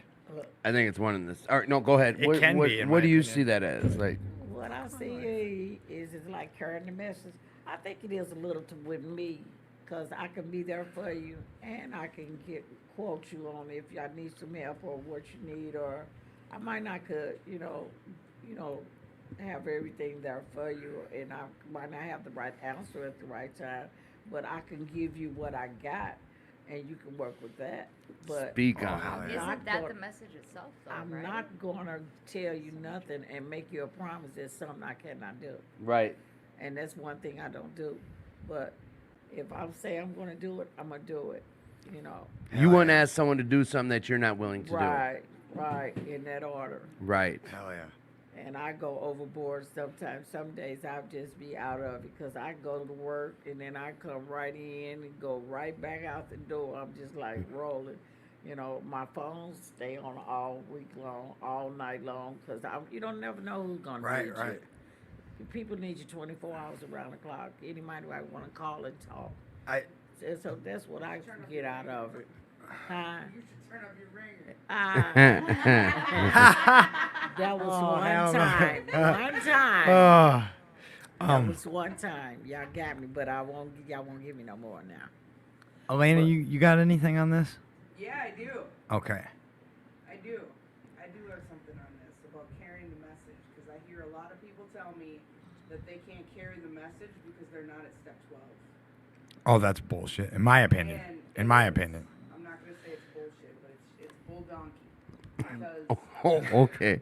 I'm calling it bull rabbit crap. yeah, yeah, it's bull because you carry the message the moment that you walk in the door because you admitted that you were powerless. Mm. Right. And the moment Right. you sit down at Thank a you. meeting and you talk about the fact that you are part of the community of being in a meeting with us. When you sit and you talk about your problems and you talk about what's going on in your life, you are carrying the message to us and you are reminding people in the rooms what is going on in Right. your life. And it carries the message to us about reminding us of the things that go on in life. And it reminds everybody. And that's what we need sometimes is we need that reminder from the newcomers that walk in the room. Hell yeah, It they doesn't play a matter what step yeah. you're on, it doesn't matter where you are in life. You can be anywhere in life and still be carrying the message. Right. It does not matter. So that's all I have. Share that shit, mama. No, that's really well put because I was kind of going down the same path. Like you don't know, just your presence at a meeting, you're doing more for people than you could ever imagine. Like I'm not going to get too deep into it, but yes. So Tad, what's your thoughts on that? On service work versus Right away, I, blah, blah, I blah. don't even get to get my brain back. I love that. Anyways, so to answer, is it the same as carrying the message? Yeah. I say maybe or sometimes is actually my answer. Sometimes not maybe, because like me and service work have a complicated relationship because I use service work to not deal with shit. Oh, if you okay. didn't. Yep. Tad, I used to do 60 hours a week, and I'm not saying that to brag. It became unhealthy. And to the point where my hair was falling out because of how involved I got. And, you know, it can always go back to that. Coming here and doing service work was my fallback. If I have a relationship problem, if someone's bugging me, you would find me at 2218 doing service work by myself or here all the time. And that's not to say that that can't happen because it's needed or, you know, different things. And it's not, you know, not that. But so... And I don't know that when I was up here 60 hours a week that I was always carrying the message because there were times I was a jackass. There were times where I was not healthy, Right. especially early on. So I don't know. But it saved a greater. I mean, it served a greater purpose, like in the bigger picture for you. You're at But- where you're at today because of the shit you did And, yesterday. and that's just how I feel. But what's been told to me is like people from outside looking in, it was because I still showed up and I still did it. yes. So like For you personally, So- it may not have been. Yeah. But for people around and you, that's yes. just me and my mental health. Like I feel like I'm not carrying the message. I still feel like I don't make a difference. Can I You just throw in do. a cliche like Yeah. phrase? Actions speak louder than words. Like- Ron everybody, Honda. not everybody's gonna go into a meeting and drag their Facts. soapbox with them and jump on top of it and start preaching this, that, and the other thing. That Facts. is not the message. Yeah. Don't get it twisted. The message can totally be in there. I've heard some people Facts. say some beautiful things, but I also see the people. Maybe they don't have a way with words. You know, the gift of gab. They're those people. I'm not a that- wordsmith, they're all right? they're Leave me those alone. people- Oh my gosh, they're back those to people this. that are You sitting know, there they might have to greeting at a learn meeting. because I They're didn't, filling up know, the coffee. at first you know? I didn't know how to do that. Hell, Right. No. Actions You speak don't. louder than You're words. right. the last year or so, I haven't been known for saying a lot. No, in you haven't meetings. shared much of, And or I share. I started again, and thanks to all of you for encouraging me to share in meetings. And what I have to say to you, thank you, because every time I share, I get a sponsee. So, but you know what? That's what Yeah, I you should be notice doing. that the more you share, the more you get Oh man, approached to be yeah, a I thought, sponsor. yeah. It's well, not always. Not if I'm in there. No, If yeah, I come in incorrect and I'm Right. like, Tim did this, Mandy did this, Gracie did Just this. coming and all blah- sideways. Yeah, I'm gonna have to do a couple of that to get rid of these guys. No, I'm just kidding. I mean, I don't know. So like, and that's for me. I don't feel. So I guess the answer is yes. Other people tell me that I'm carrying the message. So that's what I've been taught. Me personally, I feel like I don't do enough. But that's just me. That's if you know me, you know that's how I am. I feel like there's always more to be done. I feel like, and that's my personal thing. Like I feel like there's such a stigma against addiction, and the way I think there's a lot of work to do still, and not like and we can't do it alone. I can't do it alone. Tim can't do it. None of us can do it alone. Before we go into that, it's time for the new segment. Bum bum bum. And now it's time for the part of the show where we go to Tidbits with Timmy. Tidbits with Timmy. And here is Timmy. The one and only. So this week we're gonna do a little different. Last week I talked about a rocking chair. You know, you feel like you're moving, but you're never going anywhere. This week we're gonna keep it really light and funny, and it's gonna be like a joke tidbit week. First, though, I'm gonna give you a fact. You don't have to explain your tidbits, but okay. I'm going. This is a new segment, boys and girls. You know what? It's your segment. I'll shut up. So, just if you didn't know, the word sand comes from being between sea and land. Sand. Oh, that makes sense. That's where it comes from. Now you know. See? I feel dumb knowing that now. Sand. Like I didn't do. It's between sea and land. Sand. That's where the word comes from. Okay. Okay. That was your tidbit? That was a tidbit. Oh, okay. Now we're going to go into some corny shit. Okay. Wait, what don't you get? The word sand comes from, you know what? Then you're really not going to get the rest of these. Okay, I'm good. So you guys, I'm reading in this book about anti-gravity, and I just can't put it down. Okay. There we go. Damn there it. we go. Damn, I'm all trying to take you serious. You know what? I'm glad I know sign language. It comes in pretty handy. Handy? Huh? All right, so you know what? Here, just slow down, you guys. I used to. This is in lieu of the Olympics, just getting over and just being not getting over, but being the Olympic time. Yep. I used to have this fear of hurdles, but I got over it. I'm proud of you. So, and now we're gonna kind of slide into some of this stuff about recovery. Okay. All right, now.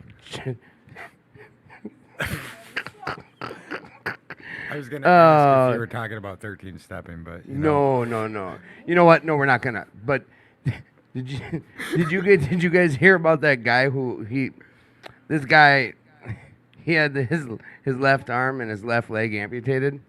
He's all right now. All right, the last one I am going to talk about recovery though. There's a sign on the lawn. This sign that was on a lawn at a drug rehab center. It said, "Keep off the grass." And And that that's has been Tidbits with Timmy. or Please joke minutes. please join us next time for Tidbits with It'll Timmy. be back Thank you. about some recovery It'll stuff. get better. I mean, this time at least you cut the one out. You were going to tell the joke about time travel, but we didn't like it. Eh, Just saying. eh. Don't try to steal my thunder, Toots. So put your work Now- in, and you'll get your tidbits with. And now, apparently next week we're gonna have Tidbits with Mandy. Mandy. Tidbits with Timmy was canceled. No. I'm not gonna try my attempt at comedy next week. Oh, that was good. It was a lot on the lighter side. Yeah, it's like dad joke. Hell Dad yeah. jokes. I was Elise. gonna look for my missing watch, but I Hey. couldn't find the time. we have a friend here. Come belly up. Come belly Come up. on. Come belly over up. for a sec. Yeah, What- here, come take what- my spot. Yeah, come take Tim's spot. One of my friends, Elise, showed up. People that doesn't have a way with words. You're not a wordsmith like me. You're perfect. Absolutely. Okay, just sit there. There you go. Introduce So yourself. I'm assuming you were looking for karaoke, right, or something to do. Kind of, but I also just wanted to come by and say hi. I had nothing to do. Oh, that's what's up. So she just, karaoke used to be done down here where we do the show. So my friend Elise just popped by and said hi, and I was like, "Come on in and listen to the podcast." I And haven't been to karaoke since like a year ago. It's weird coming, just all of that. so, is there anything you want to talk? What are you grateful for? We can get that out of the way. I'm grateful for my recovery. It's definitely been very challenging the last few months, but I learned a lot about myself through this time. This month I will have 9 months sober from everything. I took sex out, I took drugs and alcohol out, I self-harm out, like all of the stuff that I had been struggling with. And whenever I started taking things out, I started to understand myself more and why things the way that they are, instead of justifying it without changing it. I'm able to look at it for what it is and be able to know my part in it and know why things went the way that they did, and am working towards doing better. And I figure that even sometimes when I have my worst days, if I can say one nice thing to somebody like that, it's uplifting and it's free, so. Hell yeah. I always like that you approach stuff from like an informational standpoint. Like you like to look at the facts and things. Yeah. And I appreciate that. you. As someone who tries to do that, but I operate on emotion a lot. If y'all don't know, I try to live in facts, but even still with my program and all that stuff, emotions take over. So it's nice when I don't know, but that's also why I have everyone in my life, because they call me on that when I'm getting a little too hot-headed or whatever it is. For sure. We got another question. What is fellowship, and how can the newcomer be included? You'd be part of answering this. Yeah, Elise, what is fellowship, and how can the newcomer be included? I don't know what to say with that one. I guess just welcome them with open arms and a hug. Boom. Boom. Enough said. Mandy, what is fellowship, and how can the newcomer be included? Good question. For me, fellowship is acceptance and showing and wanting to be accepted and accepting others on that same level as well. And again, it's showing up in that ways. So that's it for me. Miss Gracie, what is fellowship, and how can the newcomer be included? How can they be included? Speak You up. know, what's fellowship? Okay. To me, I try to when I introduce myself, I try to talk to the newcomers, and I tell them about a lot of things that we be having going on, and I try to invite them to stuff and be open, just open about everything. So hopefully, they will pick up on it and like, okay, I'm fine with that, and they want to come and, do some things. But I try to get them, encourage them, to come out. And, it's just, we do recovery, but you got to do something to get out of your body too. You got to, be happy, go do some, sober stuff, bowling, whatever. Just doing something just, to help somebody to come out of they, the shell they've been in. And, because some people just don't know how to, work with people and be with people because they've been, been in, struggling for so long. So they got to learn how to, Right. Hell yeah. have fun, be happy. Hell yeah. Tim, what is fellowship and how can the newcomer be included? For the longest time, I would talk about like when we and a good friend Jeffrey, who I can't get on the show, but I want him on the show. He'll be on eventually. Like he gave a shit because on Sunday nights at our Phoenix meeting, we do grab can, and there's the word fellowship is in there. So the newcomer will always grab the whatever tags, and fellowship got drawn like 5 weeks in a row. And like this my boy Jeffrey was just, why am I telling inside jokes on a podcast with thousands of listeners? Cripes. So listen, here, fellowship, what it means to me.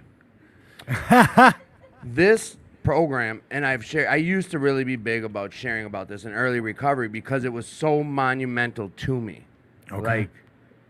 Like I said, nothing got in the way of my recovery, but when I found out there was some real joy and happiness in being sober and clean, like that came hand in hand because of fellowship.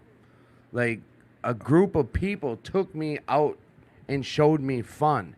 We talked about this on the earth, but like I had a 60-plus-year-old guy, a 55-plus-year-old guy take me to a bondage club, like this S&M type, emo type, freaky deaky type dance club. Every Saturday for like up until COVID hit, we went. Like they've been doing it for like 20 years.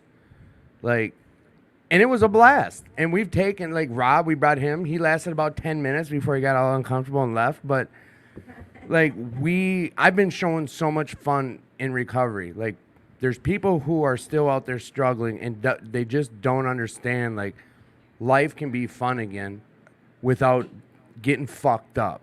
I've been trying not to swear as much, but as real as I can be is like you can have a fun. Isn't it funny when you try not to swear, you swear more? Yeah, because now I'm like more we have one passionate guest about it. we have one guest that will never top. So Yeah, she just set the bar. She set the bar on that swearing.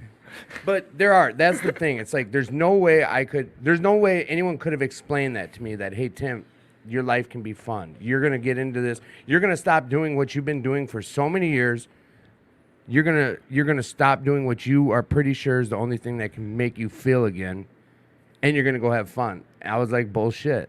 Right. No one could have explained that to me. No, you got to do it. It's once you have, like, Gracie didn't say it, but it's like, it talks about it in the book. You have to have the line like there's a guy in here named Dan that I've never seen him watch, but I was in treatment with him and we were sober. What's up, Dan? This is Tad. Thanks for checking in, Dan. And the one thing he used to tell me is that the one thing that made me remind is that you can have fun in sobriety, Tad. Like we have a lot of fun and we joke like Right. That's what you reminded me. And like we have to have fun. I do. I have Me to. personally, I have yeah. to chill the fuck out sometimes and relax. It can't just be step work in meetings 24/7. Step work, service work, helping Yeah, people, yeah. de-escalating Right. people, dealing with and then Yeah. and then you get That can't Tad be flipping from, out on like, Elena yeah. for something dumb before the show. No, life no shit happens, but it's like well, no, that's what happens when I don't have fun. even though we were just at the Timberwolves. But that was kind of stressful. For me, that was a You bunch got of- I got you got shit. stressed. You It got was bullshit. Whatever. See, I'm I not over it. walked in, found the seats, and sat down, and You beat the rush though, Yeah. apparently. Because when I got there was about an hour line, and well, I seen 100 I- people cut in front of me, so I followed them. I was one of those 100 after I figured it out later. Whatever the case Anyways. is, like our guests are. I appreciate both your answers. I appreciate you coming on the show and sharing too. I really Hell yeah. do. Thank I you. love you guys. I do this. Oh, you're not getting let go yet. We still got time. Miss Gracie's getting tired. We still No, have. I'm not. I'm El- good. Elena, how do you think we can include the newcomer? Like, I know you got something on fellowship. Like, I know you got something. Elena doesn't know, but where I met. Do you remember where we met first time? Yep, we met at the Sober and Serious Bar. Yeah, you do. Okay. I was on my motorcycle and she was all We juicy were for talking me. about motorcycles. I asked some questions about motorcycles because I was really interested in getting a motorcycle. Yeah, that's right. All right, just making sure you knew. So, how would you include the newcomer and tell them what's up about fellow? So I actually look at fellowship a little bit different than you guys. Always got to be different. I think fellowship begins with the meetings. Yeah. Well. I don't think I mean I hear people talk about let's go out for fellowship, let's go to volleyball, let's go bowling, let's go do all these things, and they get all these newcomers hyped up for all this fun stuff. And then I see all these newcomers where all they do is they talk about all these fun things they're gonna go do, and then I don't hear them talking about their meetings and talking about their step work and talking about these things. They're all excited about going to all these fun new events. Well, then they forget about the stuff that is really, really important when you first come into recovery. Is you gotta go to those meetings. Right. You gotta get that footwork in. You gotta Sponsor, take those steps. You gotta start that stuff. Yes. Before you can, and yes, it is nice to go out and have some fun, but you gotta remember the fundamentals when you first come into this program. Look at the party poop over here. Don't, and if I'm a party pooper, I'm a party I don't pooper. think she's been I a know. party I'm pooper. just busting her balls. If I'm totally you on board don't with you. get into those steps and do the things you need to do, and you just jump into going out and having fun, what's the next step? That's where I see. some of I've these done people going out and relapsing. That's why I did what I did, Go because out I've and done have that. all fun, and then bam, well, where did Joe go? Well, Joe went out and relapsed. Well, why? Yeah. I never saw him in a meeting. That's Oh. why. Because he went to all these fun Poor Joe. things. And Joe, that's just a name I made up. I don't know anybody named Why are you Joe. singling out Joe? I was praying for Joe. You're absolutely right, Elena. No, you're absolutely right. Starting a Yes. meeting. Yep. Don't, Yeah. Don't introduce all these newcomers to all these fun fellowships. Be like, hey, you're here tonight for this meeting on Friday night. Have you checked out the meeting on Sunday night? Like, introduce them to other things. Introduce them to more people because The fellowshipping that's the only will way come. Yeah. That's gonna get them to keep going and meet more people and not just be stuck. And I don't mean to say the word stuck, but some people. That cycle. I know what some you're talking people about. Go to one meeting, and that's where they stay because they feel like that's the only place they're ever gonna feel comfortable. Oh, I want to go back and forth with Elena really bad on this because there's Well, I see what she's saying, But- but there's also the aspect of people need to be explained that there is fun and you can't. For me, it's hard for me to explain. But no, I'm contradicting myself. But Absolutely a not, meeting Tim. is so Everybody needs fun. to do 60 hours of service work like I. Oh, I'm shit. just kidding. There's amazing Mandy, fun. you're up Okay, so I like that. because I seen you squirming over there the second of me. She's like, I ah. had to raise my hand here because Ha, that's awesome. Elena, so I love what you said, and I'm going to give an example because this literally happened this evening, right? I'm extremely early for a meeting, and somebody comes up that I'd never seen before. It's my home group, so I'm like, oh hey, have you been here before? And they're like, no. I'm like, oh, you're in for a treat. It's at Willwork, right? And I was like, so what other meetings have you been to? And he's like, I just started. He I was love a that. newcomer, right? Did I run up and say, oh my gosh, we've got all these fun events? No, you know what I did? I sat down with him. I said, here, let me show you around. I was like, this is a really great place. You know, with where you started, it's definitely different than a lot of other places. And I said, okay, so why are you here? You know, asked him what his story was. Got to know him. Oh, nice. So I could get on that level. And I said, you know, the great thing, because this is not just your first time here, this is your first meeting. I said, you just remember, no matter what, we all share one thing. No matter who you are, what your background is, you are accepted here because we all suffer from the same condition, right? We are addicts. End of story. And I said, if you really are serious about this, give the meeting a try.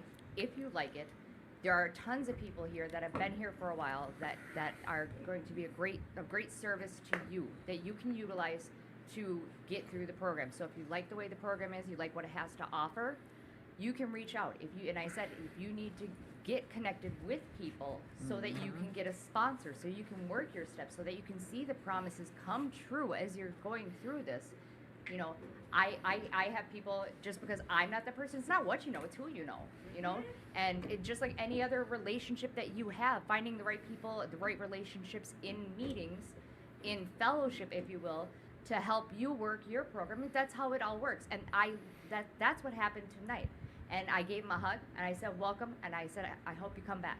It was great to meet you. So for me, based on what you said, Elena, that's how fellowship worked for me tonight, for the newcomer.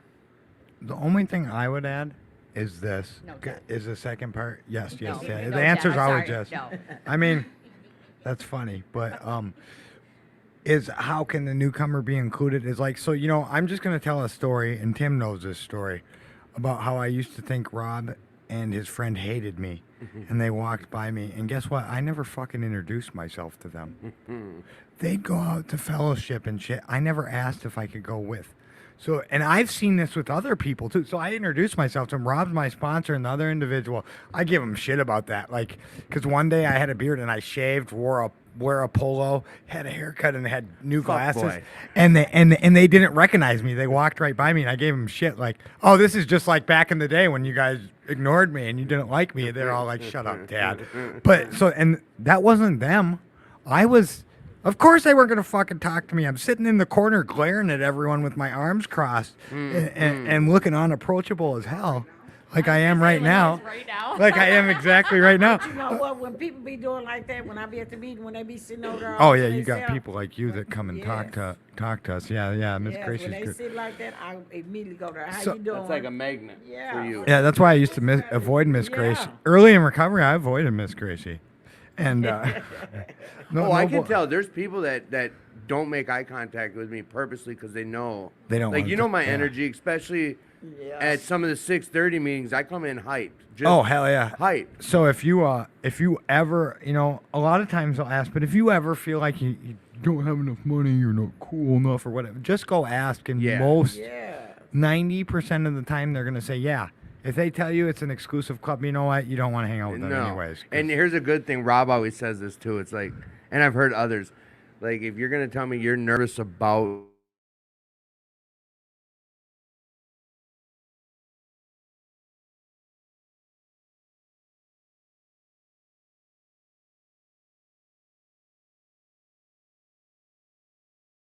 saying no, or someone not including you, go include yourself. yeah, Get outside yourself. We're trying to be someone we weren't before. Like I am. I mean me. These are I statements, boys and girls. you're a nice statement. I got your we. You want? Oh, you weren't here for all Elise my has cool something. jokes. Hey, Hand her Elaine. that mic. You want to hand Elise that mic? I was here for your jokes. That's awesome sauce. I was just going to say one quick thing that one thing that I read a reading and one thing that stood out to me, I can't remember exactly how it was said, but it said something like the most important thing is not necessarily who you want to be, but it's being the person you don't want to be. Mm. And, I like that. and I feel like that works for me because I feel like the person that I want to be, there is some sort of expectation. And I feel like that's a setup for failure. You're if right. I set myself up to be this perfect person versus being someone that I don't want to be, which means I'm trying to be a better person. No, that. Because I'm a big proponent of preaching about putting expectations on things, and that's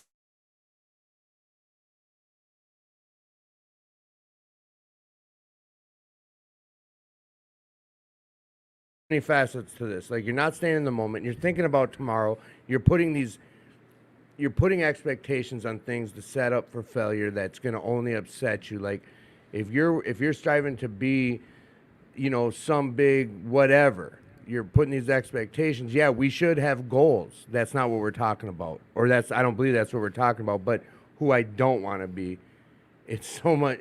I don't know if you could look at it just it's flipped from saying that who I want to be versus who I don't want to be, but that's a real good. That's a real good subject. I think this is. That is a real good subject, but you know what I be thinking about? Because when, you know, a lot of people say, Miss Gracie, oh, she this, she that, she good person, that's, you know, first of all, I don't want no one to put me on a pedestal. Because I falls, I have shortcomings.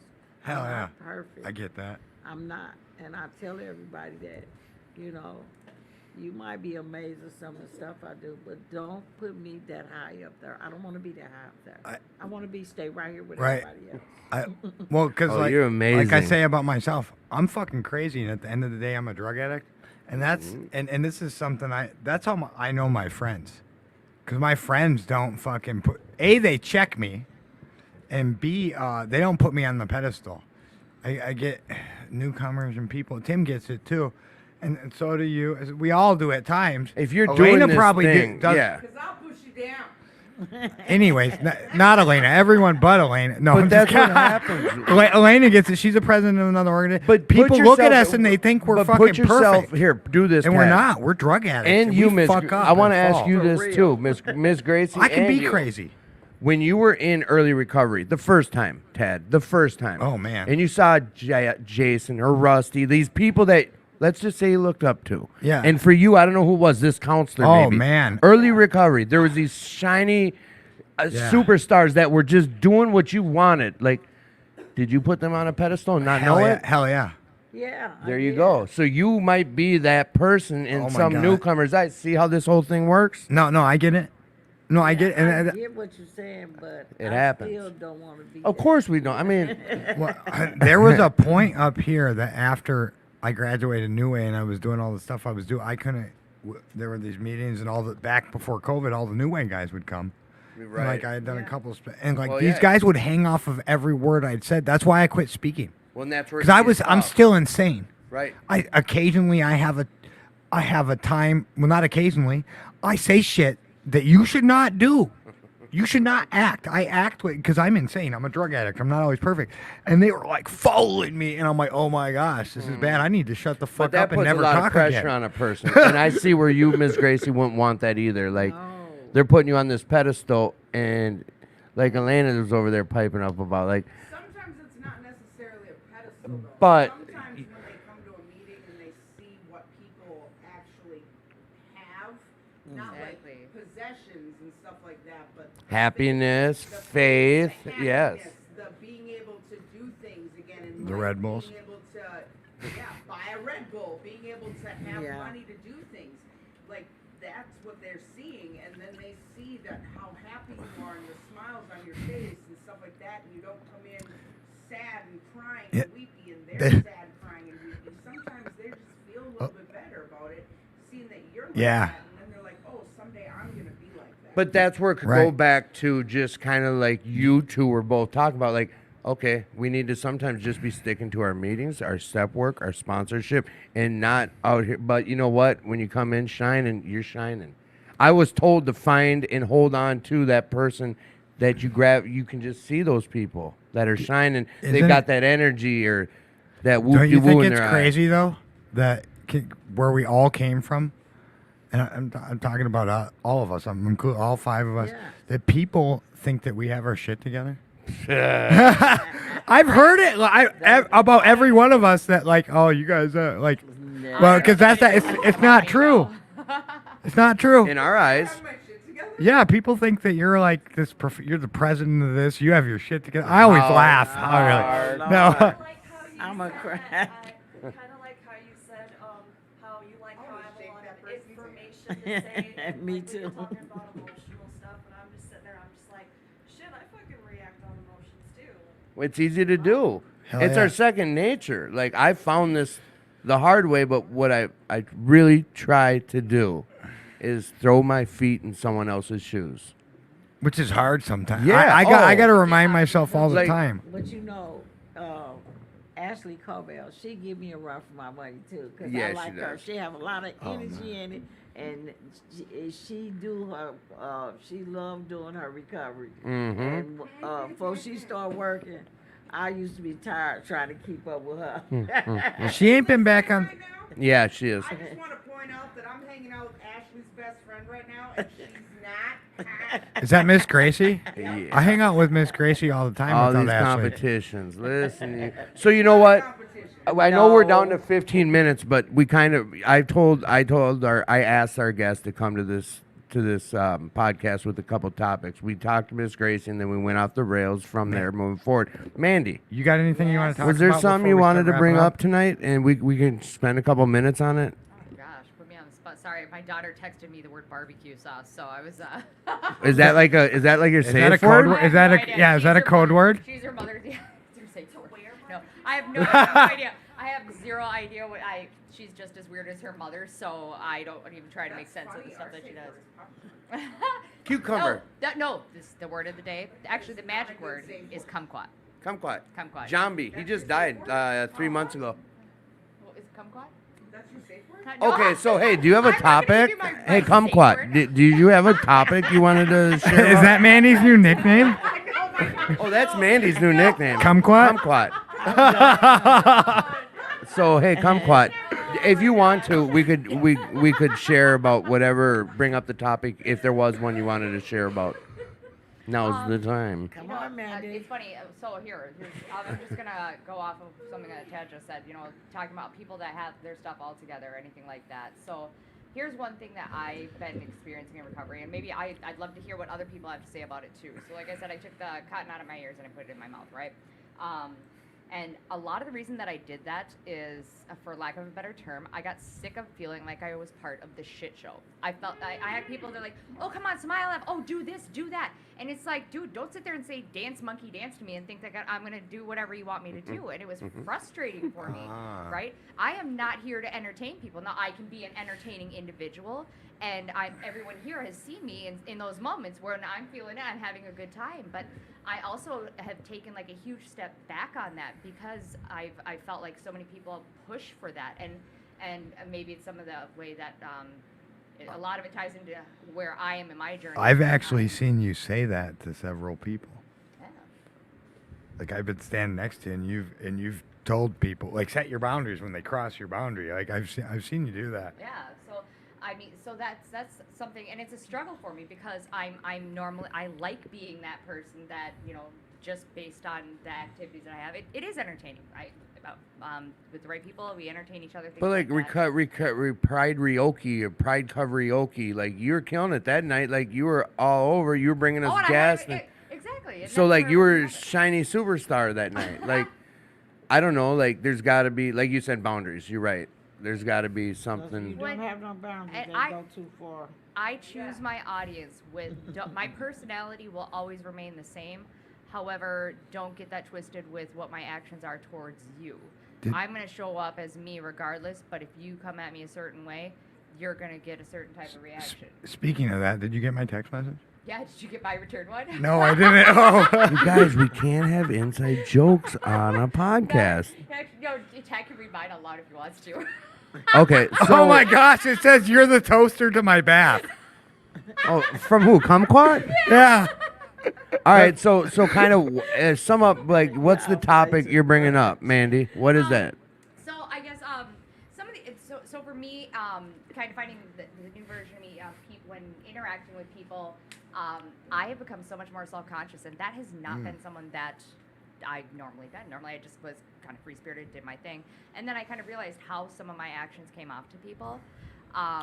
So in my new self-conscious world that I have, or maybe self-awareness is a better way to put it, I should say. Sometimes my self-consciousness comes into it. As you guys have continued to grow in your recovery and your experiences, some of the things that you have seen change in yourself, and what did you do? Because I'm kind of in that in-between right now. You know, I'm not quite who I was, and I don't know exactly who I'm going to be when I grow up yet. I'm getting there. But what are some of the what has been your experience with that? Go ahead to your sponsor. That's on you. The guest host is asking you a question.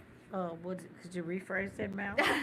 So everyone was doing their own thing and letting Mandy talk is what just happened. Oh no, So I re-ask- heard Kumquat comes through clear. Clear. Oh, whoa! That's a slip. Sorry. Wow. Wow. Would you re-ask Bad that day. question? All right, I'm out of here. No, I'm just. Wait. Yeah. Okay, Come so on back. here's the question. So like I said, for me and my recovery, I'm definitely feeling that in between. I'm not doing the things that I used to do. Mm-hmm. You know, I'm trying to walk my talk, trying to be a person that I have integrity, and how I show up. I'm going to be consistent with that, and there's growing pains in that, right? Hell yeah. Because I have my addict brain sitting there wanting, that instant gratification or this, that, or the other thing. So as you went through changes in recovery from who you were as an addict to where you are today, what were some of the growing pains that you experienced, and how did you get through that process? What was beneficial to you? What was your Okay. growing pains in recovery, and how'd you get through it? I like Okay. it with more words, thanks. But first of all, when I was in recovery, it was kind of hard on me at first, because I didn't know what I wanted to do Right. or how I wanted to do it. But each day, I would look at myself and take time to, everything is not, like I say, going to happen overnight. But you have to make changes little bit by little bit. You can't take no big step, because you jump out there too quick, then you're going to fall. But first of all, for me, I had to look down deep inside of me and be truthful with me. And that's the only way I could make my recovery go better. So I how could- did you do that is my question. Because I think that's the core of a lot of it is getting How to did I do it? Yes. What did you, what I actions took did you my take? time, and I had my books. I write in my books. I did, thinking to myself. I did me time a lot of time where I could sit there and I could ask myself a question and write it down. And then I remember what I wrote down. And then I was like, so what do you want to do with your life? How can you get from point A to point B? And when you get from first of all, you got to establish what kind of grounding. You got to get some grounding there. If you don't put no grounding on there or floor, whatever you want on bottom to it, it's going to fall out. Hell yeah. And it takes time. And, it was rough on me the first few weeks when I got to treatment, because I didn't know nothing, and I didn't know how to feel. I didn't know how to love. I didn't know how to trust anybody anymore. I lost everything. So I had to learn little bit by little bit. That's why I got to where I'm at. Okay. Thank you. We got 8 minutes. Well, we're going to answer his questions. I just wanted to say one thing that was said to me, and not really answering your question, but touching on something as you were talking about. So you got a job now and you faded in and out of certain things. You kind of alluded to that. And so like something someone said to me, and he said, Tad, as you go through this recovery, and because you're a helpful person and the type of person, and I'm saying this to you, Mandy, as you go through recovery, you're a helpful and a genuine person. You are those things that you're trying to be. You're going to go through periods where you're busy as shit and you're not busy because of who you are. Also keep in mind that you have kids, you have friends, you now have work, you have family, you have other things too. And then you'll get sponsors. You'll have So you're going to go through phases where you're busy and not busy. So just enjoy those periods of growth. Enjoy it when you're not busy. Right. And when you And are busy. Some days my day be slow as I don't know what. Then some days it be like this. I'll be like, okay, what's going on? I have a quick question for Miss Yeah. Gracie. Yep. How do you, for you, Miss Gracie, how do you get support to help keep clean? How do you get support to help keep clean? This was just specifically This for is you. specifically for you from one of our listeners. It says, this is for Miss Gracie. How do you get support to help keep you clean? I have a big connection. And the people I deal with, I know how to treat people, and I know how to love on people. I know how to be there for them, and I trust in them, and I hope they trust in me. I want them to, believe in me, and that this recovery come first before anything. And I cannot, make everybody happy all the time, but the ones I can, I try to do my best. Right. Cause you gonna have sponsees where you're not gonna satisfy all the time, and cause I feel like cause they not ready. When you're not ready, you cannot blame nobody else for what you do, Right. and that's where I'm at with that. Well, there you go. Thank you very much, JJ. And thank you. You know what?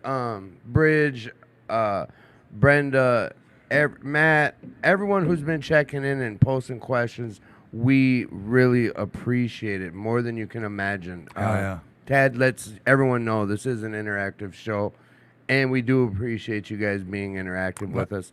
Let's get to gratitude quick. Let's do it. Tim, what are you grateful for? Asshole. I am grateful for being able to have a goals group I'm a part of now, and kind of having others. I put my business out there to have people hold me accountable for the goals I set. I've never done anything like that. I've taken part in doing 10-step stuff. Is that cool?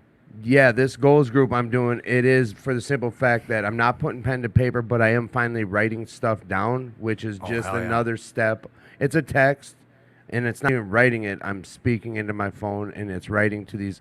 There's 16 guys in this. It's a goals group Justin set up.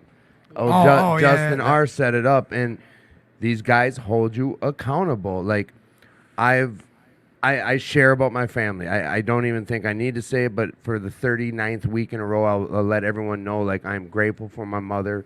She is my everything. She's never left my side or let me down, and God knows I've let her down, and I've not been by her side, and she's always been there for me, and my family is everything. Like, we have life showing up, and we are there for each other. Like, family's huge.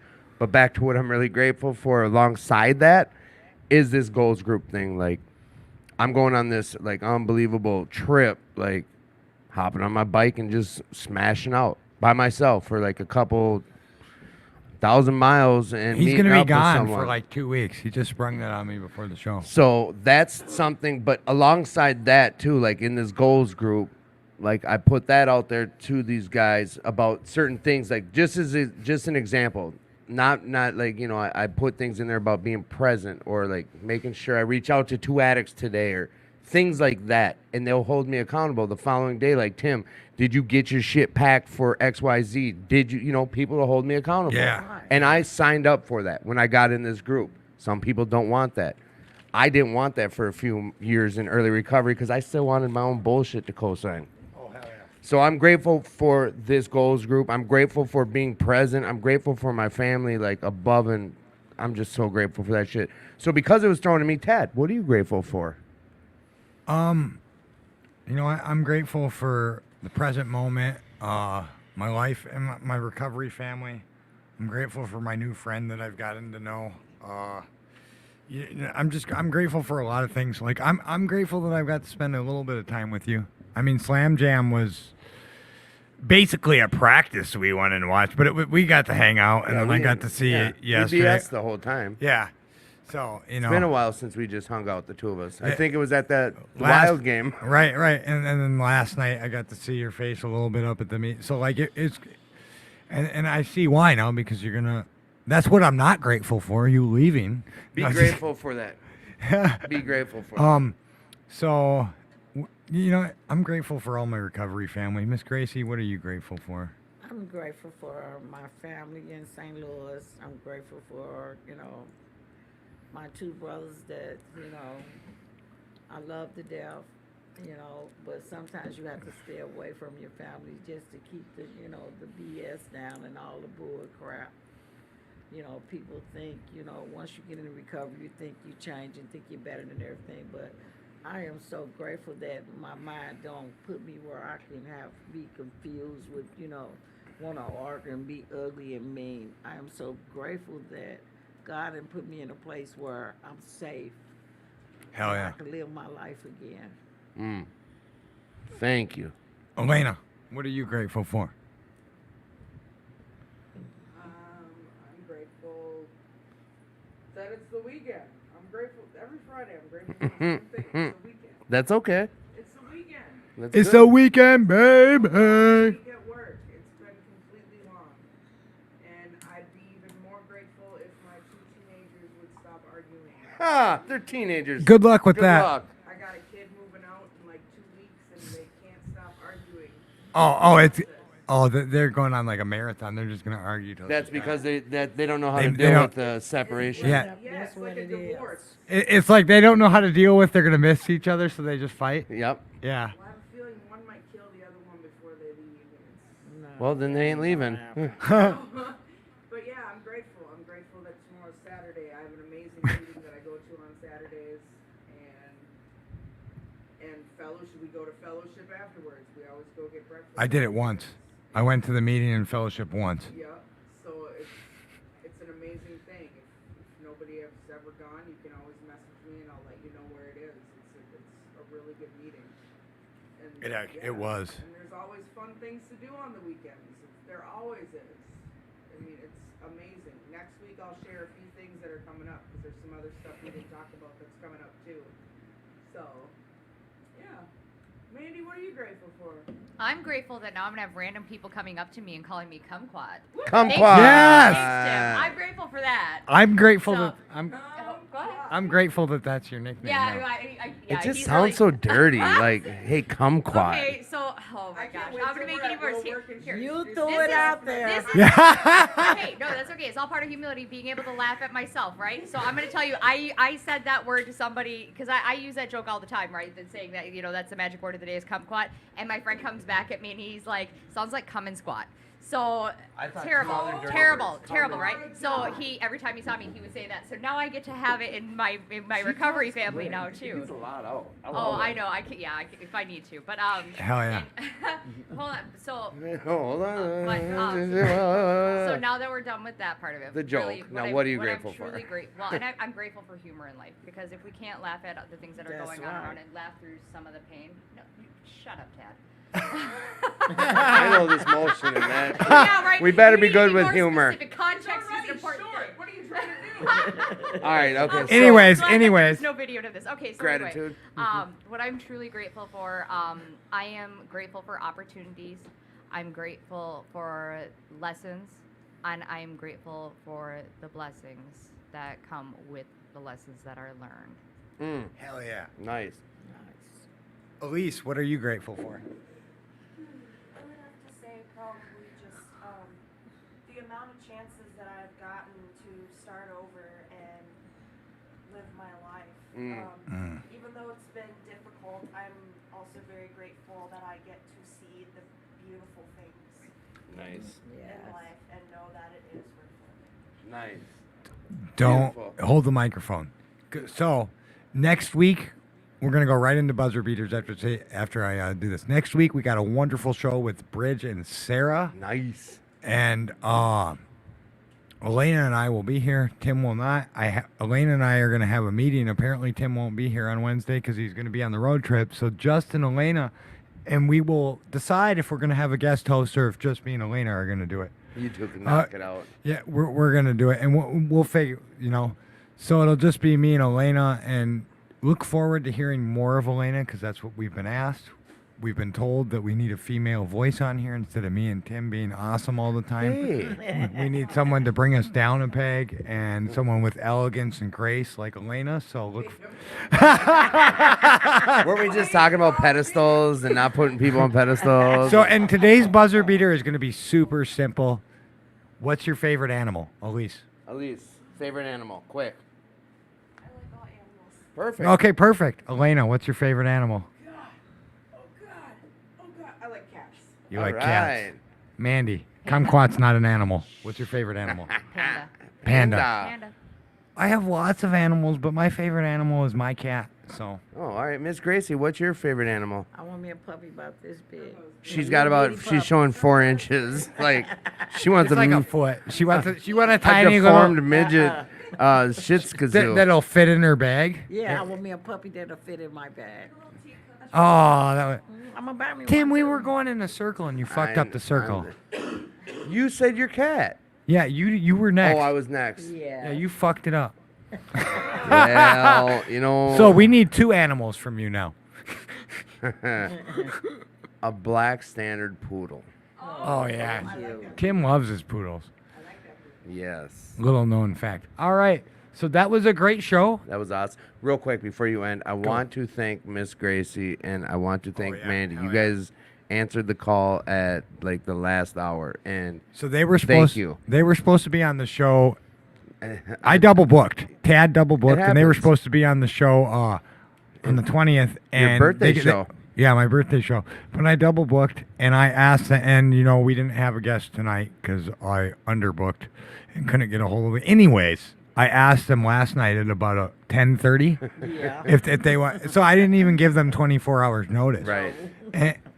And of course, Mandy said yes. I think cancels- these turn out to be the best shows when this happens. Miss Gracie, she was like, "Oh, you can't do that to me. You play too much." A lot of stuff, but she said, "Yeah." You played too much. But she was. They answered the call nonetheless, and that's what we do in recovery: is we answer the Yes, call. and thank you guys. Thank Big you time. guys so Thank you. much. Without further ado, hey, you are important. You matter. I love you. Tim loves you. I love Elena you. loves you. Gracie, love you. Yes. What? Always love. Okay, Mandy You're not loves you alone. too. That's You're what not Tad's alone. telling you is you're not alone. If you ever feel that Yes. you're alone, you need anything, contact Timmy or I. Yeah. Or my mom- just come up to 2218 Yes. and tell them. Get Go outside up to any yourself. meeting. Yeah, Get outside definitely, yourself. definitely. Hey man, have a great week. We will see y'all next week. Well, we won't see you, but Same you'll bad hear times, you'll hear same me. bad hour. Same Tad time, same Tad hour. No, I'm just kidding. Ego. You did it. We'll check you guys. Love y'all. Love ya. Good night. I love you so you'll never know.